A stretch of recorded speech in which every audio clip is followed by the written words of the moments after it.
super good. Alterac sounds more pleasing. I mean, honestly, that's true. That is true. I will say though, hey, Warhead Junction is super, super cool for Hammer, because the sewers mean that the fact that you don't even have a mount doesn't even matter anymore, because you still have a way to get across the map. I'm assuming Warhead is the same one you were showing earlier. I showed a Braxis game earlier. Alterac is a Hammer map. Every map is a Hammer map, my guy, but it sounds like we're getting some attention onto Alterac. So let's go ahead and look at this right here.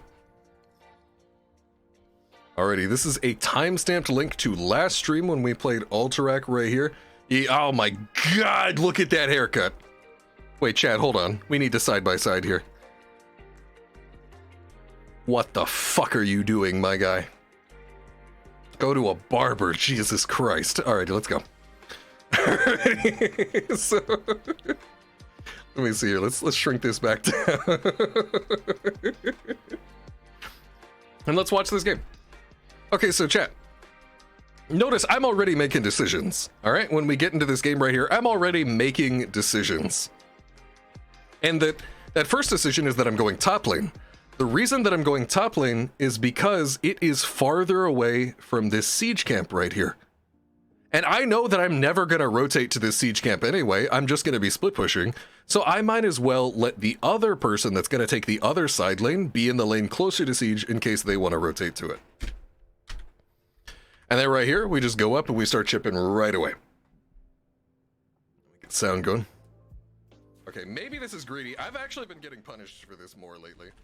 Nah, no, I haven't. Don't listen to this guy. Nobody punishes this shit. Alright, so we step up right here. And we just start chipping away.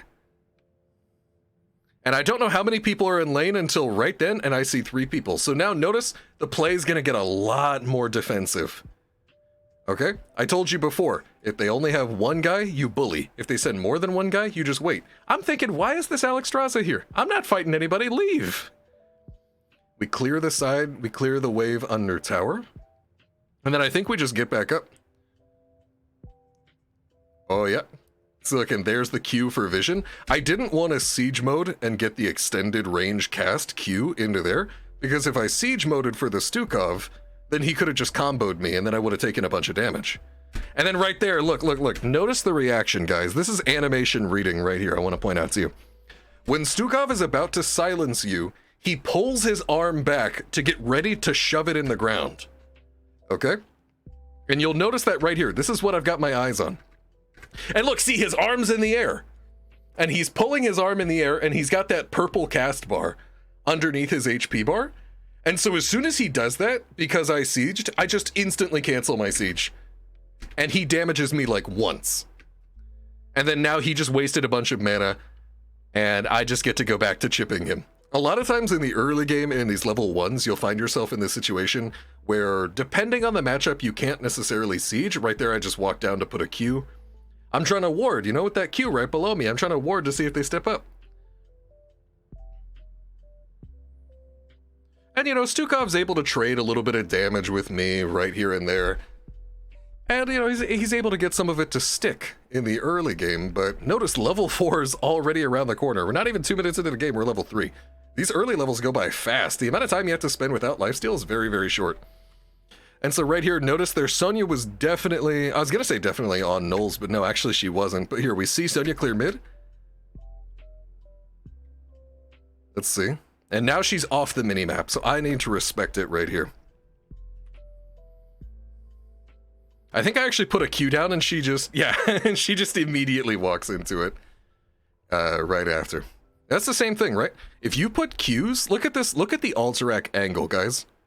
This is the only direction you can be ganked from, is this mud right here, which slows the enemy. So if you have vision and they're slowed, you're basically impossible to gank in this side lane. It is incredibly hard to pull off a gank versus a Sgt Hammer that's paying attention.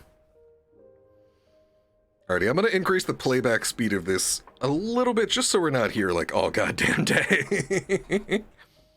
And then now we have level 4. I see that they left me and went mid, so I'm just going to siege up and just maximize how much damage I'm going to do here. Knowing character animations won't save me from my boomer reaction speed? I mean, hey, I have boomer reaction speed. That's why That's why I rely on recognizing animations, not on once the abilities come out. And so right here, the Kharazim's trying to trade into me, and I'm like, bro, that's cool. You know, that's fine, but I'll just hearth real quick. I'll just reset. And then I go back top. A lot of times when you hearth as Hammer, that presents you a really good opportunity to change the lane that you're split pushing and to go to the opposite side of the map. Here, no, the objective is going to be bottom. I want to keep split pushing away from the enemy team. I wasn't sure if Stukov was there. Yeah, he's been playing these mind games with me. And here he is stepping up on me. He almost gets me, but he fights me in a bunch of minions. And I knew I had him. Shit, dude, that was scary as shit, though. And then now, guys, look at this incredibly awkward position the enemy team is in. Okay? This is 3.5 minutes in the game. And their Stukov just died top lane. I don't know why the fuck they're sending Stukov against me, but your Stukov just died top lane. What are your answers here? Go contest the objective down 7 and lose? Go stop the Sgt Hammer up top? Don't successfully gank her because she's impossible to gank on this map? And then still lose the objective? Like, already. Not even kidding, guys. We have already carried this game to a snowball this early in the game. And this is something that I try to explain to some of the people that I coach is like, yeah, a lot of games feel unwinnable in HOTS because you were just playing average gameplay until somebody threw. But if you just walk in at level 1 and kick the door down and start making outplays, your teammates aren't even going to have time to throw the game away. I'm telling you, we're 3.5 minutes in, and the enemy team is already in a situation where no matter what they do, they are going to fall further behind.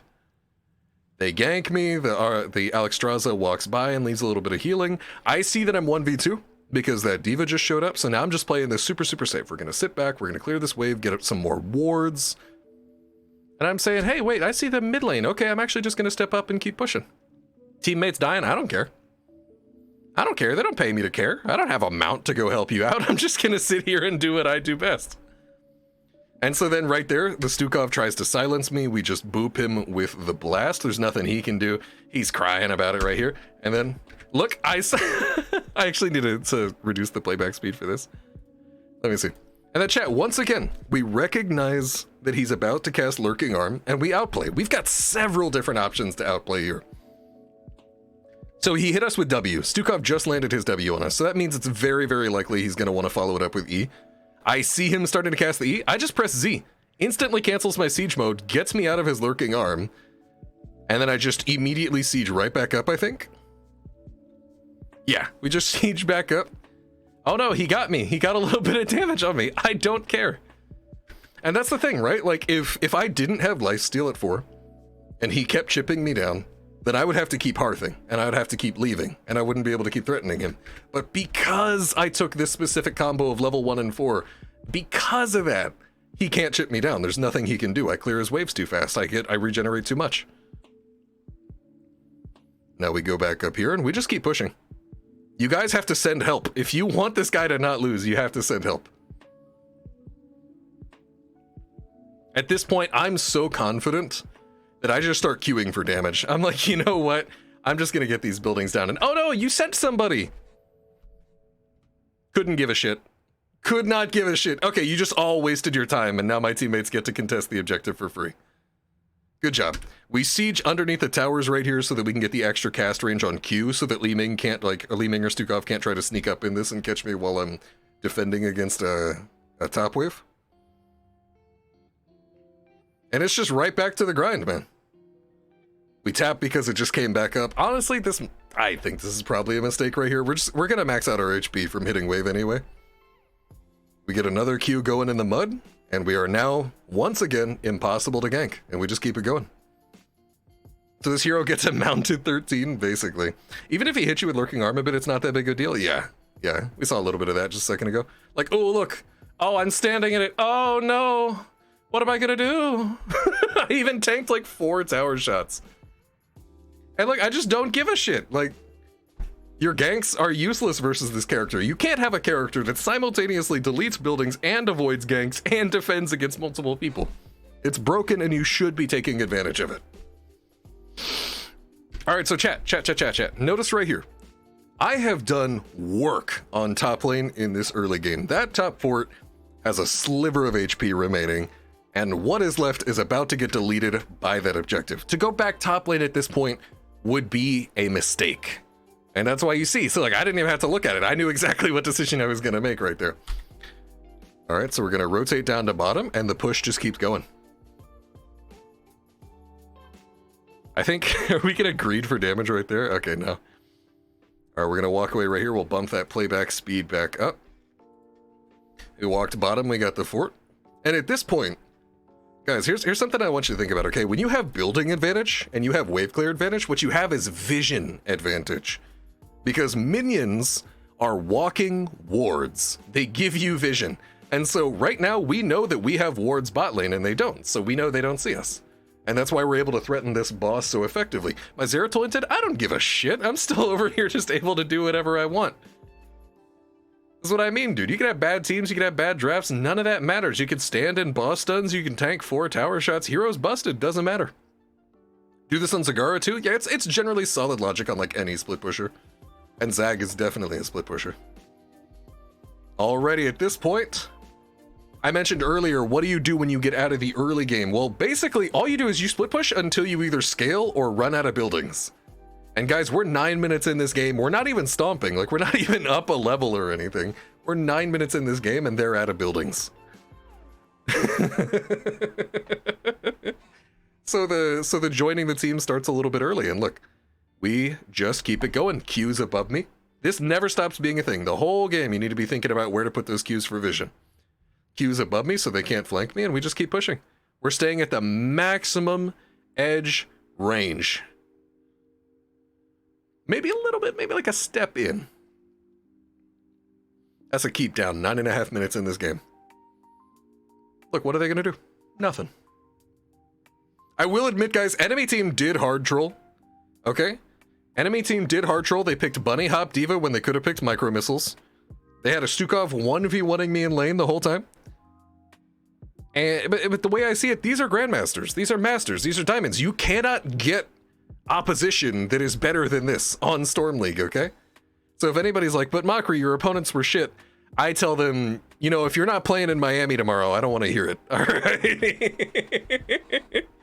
And we have so much damage that it doesn't even fucking matter, dude. We're hitting mid-keep without even getting the towers down. They try to hit us. Look at how big this shield is, bro.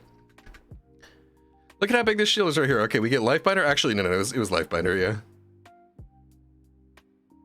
They just can't do it. It just doesn't work. Irby, this guy right here, this is a top 10 GM right here. I siege up right here because I thought my teammates were awake, this Muradin. Like, I didn't know what the fuck these guys were doing. Look at this Zeratul. He has like 5% HP. Look at this. And our Muradin. Like, I think sieging up there was the correct call, assuming that my teammates have a pulse, which was a erroneous assumption on my part. You know, within the context of that information, a mistake. Should you ever pick Hammer instead of an offlaner? Oh, fuck yeah. Do it. Do it. I'm literally doing what an offlaner does this game, right?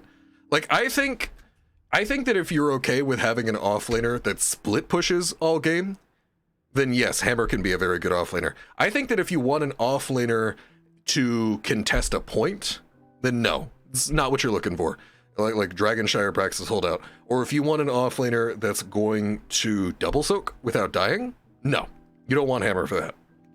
If you want an offlaner that's just gonna push the shit out of buildings on maps where your offlaner doesn't need to double soak and doesn't need to contest a point, like Alterac Pass, then sure, pick her as an offlaner. Alrighty, we set up right here. We've got our late game power spikes. And again, I'm not trying to get too close to them. I'm not trying to get too frisky. This guy wants to duel me. This guy wants to duel me. Bro, you see how big the mechanical know-how shield is? He walked up, immediately thought better.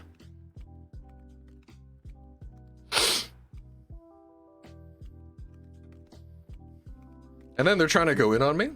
Not gonna work. Look at this. Enemy team is gonna, like every single game, you can watch through any of my Hammer VODs, and you will see all of GM trying to throw whatever they can at Hammer, nothing works. You try to poke it down, doesn't work. You try to dive it like these guys are doing, doesn't work. You try to throw all kinds of crazy shit at it, doesn't work. The only answer is to ban it. And then at this point, notice, hey, again, soon as I get the chance, I am just hitting. This is the big thing with Hammer, okay? When you're playing Hammer, you're trying to maximize the amount of time you spend doing something all the time. If you're that kind of player that kind of sits around, not really sure what you should be doing, maybe not the character for you. But if you like just doing work, start to finish, this character right here. Look, Karazim wants to step up and wants to hit me. Look at this. Look at this. I have full HP. I have full HP. Karazim runs at me with about 60, 65% HP. Okay? He hits me with 1,000 Fists, the Q16. And his Diva shows up. I am still full HP, and the Karazim is like 10%. I just hope this demonstrates to you how absurd mechanical know-how is. I have full HP here. The Alex didn't even heal me. Like, to be clear, I was full HP. Like, maybe she topped me from 90 to 100. Any other situation, and it's shit, we're 3v4ing and I got jumped. Hammer? Vibin'. And then at this point, we're going to slow this down back to regular playback speed, and I want you, and I'm going to turn the sound on so you can hear my auto attacks. And I want you to pay attention to just how often I start auto-attacking these chumps as we move forward. God, just let me hit somebody. That's why I'm talking. I was saying, just let me hit somebody. I want to get my stacks. True ending? Always, man. Look there. The true ending. 4, 5, 6. And I'm now maxed out on attack speed right here. Boom. Boom. Boom. Boom. Boom. They just can't compete with our damage output. I'm saying it right here myself because you already know it's true. Shiggity! Shiggity, I don't think you're gonna like this. But I am streaming my Sgt Hammer guide right now, and we're about to finish up right here. I have just about finished up telling people how to play this character. Honestly. But look at this rate at which I'm auto-attacking people at this point with ultra capacitors. Okay, just keep a mental note of the cadence. Boom. Boom. Boom. Boom. Boom. And this hero is only supposed to auto-attack 1 time per second, keep in mind. That's her base attack speed. Boom, boom, boom. That's not 1 time per second, I'll tell you that much right there, and it stacks nearly instantly. You siege back up right here. Boom, boom, boom, boom, boom, boom. You see how much damage these fucking autos are doing, bro? Look at this. Like, I want you to actually realize how much one of these auto-attacks is doing in damage. Boom. 332, 221, 221. 221. That was 414, 249, 276. Bro, we're literally talking about doing more than 1,000 damage multiple times a second in the late game. So if your splash hits multiple heroes, does that give you multiple stacks of ultra capacitors? Yes, it does. I'm glad you asked. We talked about that a little bit earlier, but I know we've had some new faces since then. But ultra capacitors, with the extra splash from advanced artillery, it does this by default, but advanced artillery helps. Every hero that you splash onto stacks your attack speed, and every hero that you splash onto reduces your Z cooldown. It is not unrealistic as Sgt Hammer to get Z back in 2 auto attacks. In real games, this happens incredibly frequently. And then now we just step up. It's too much. Ultra capacitors, it's extremely rare to lose the game once you get ultra capacitors. Look at these stats. Did I do anything fancy this game? Like, no. Did I make any crazy outplays? No.